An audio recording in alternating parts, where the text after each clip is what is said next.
I didn't love the Under Pressure moment as much. Like, it was fine until they copied Rent, because at that point, like, you guys have all seen my rant, and I'm not going to repeat it here because it's already available. I kind of want to say it again. I mean, it's available, like, my long form rant is mine. I'm just saying, like,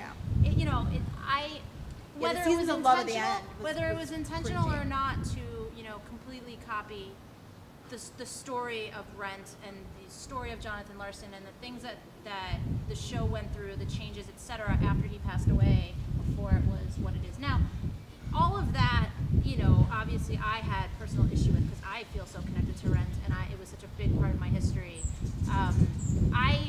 Someone said to me in a comment about my rant that I did publish, they said, but I saw it more as an homage, and I said, that's fine. First of all, everybody has a right to view it. You're going to project what you do and what you don't. But I was like, but I think that if the show wants to claim it's an homage, they have to mention the original. They have to actually not pay tribute, but they have to acknowledge the fact that this is not something new and groundbreaking. Right. And we're tackling a story that's never been done. What happens when someone dies, and people all of a sudden think his work is so amazing because he's no longer here to defend it, and all of those things, which I think could have been so fascinating, because I'm sure there were people after Jonathan died who looked at Rent that won that Tony that year and said didn't deserve it. They're just honoring him because he's dead, and it's unfortunate.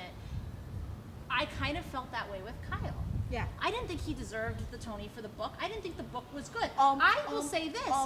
I have said this, if you take the songs of Hit List by themselves, they do not add up to the plot that they told us it was. No, and if it's a musical, right, your songs have to drive your story. And there's a line in the finale about how the songs drive the story. And I literally went, no, it doesn't. I almost emailed you when I was watching the finale, because when he won the book, I understand winning some things, and I understand that there was some greatness and whatever. My thing was that we read what Josh Safran said. Wanted the show to be. And the thing is, then the book would have had to explain everything that the show is that the songs don't explain. And so that does say that Kyle is better than Jimmy, but that doesn't say that you're cohesive as a whole. I mean, that story seemed like the biggest mess in the world. Well, that too. But so we don't know, because we didn't see. I mean, I will say this. I did like the tech thing that Julia helped them integrate. When they were getting text messages during the show, and the whole concept of, like, commenting on fame, I was like, oh, I like that. I wish I had known that a lot earlier, that was the point of that story, was to comment on fame, because it never seemed that way to me. Yeah, it was a weird thing where I was just like, oh my god, that story we just read, that was a rambling, crazy mess. It was too much. Like, how is that? It was, you know what I felt like? I felt like the plot of Hit List was that kind of, like, gimmicky pilot that'll get greenlit today. I feel like it was a direct commentary on too much happening at once and none of it making sense, which in a way is a commentary on Smash itself. See, whereas I felt like it was basically Gossip Girl the musical. Well, I'm not as familiar with Gossip Girl. I mean, it wasn't as much when Josh actually wrote it out, but it was, when I was watching the premiere second episode. But that's if you can't get a sense of what the show is about. I am a friend. I'm like, so he's making Gossip Girl the musical. It was very alarming. But no, I mean, my thing is that, you did have your rant, which I thought was accurate. My issue was the same thing. Is like, you have Rent existing in this universe. You could have very easily have claimed this was not a universe where Jonathan Larson or Rent existed. I mean, I'm not even saying that they had to do that. No. You at least have to say, like, oh my god, this is so similar.